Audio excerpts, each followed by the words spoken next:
काल आमची छान मोंगा पार्टी झाली. आता मोंगा पार्टी म्हणजे काय? पूर्वीच्या काळी शेतकरी आपापल्या शेतातील भाज्या एकत्र आणून एका मडक्यामध्ये शिजवत असत आणि मस्त शेकोटीच्या समोर बसून छानपैकी त्याचा आस्वाद घेत असत. त्यालाच फॉलो करत आत्ताच्या काळात मोंगा पार्टी केली जाते. ही व्हेज आणि नॉनव्हेज या 2 प्रकारात मोडते. आम्ही नॉनव्हेज मोंगा पार्टी केली होती. याच्यामध्ये अंडी आणि चिकन याचे मॅरिनेट केलेले पीसेस ॲड केले जातात.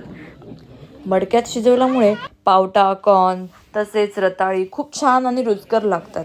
आम्ही ज्या ठिकाणी गेलो होतो त्या ठिकाणी 1-2 ग्रुप देखील आले होते. त्यांची देखील खूप मज्जा चालू होती. तिथे गाणे गाण्यासाठी कराओके तसेच प्रोजेक्टरची देखील सोय होती.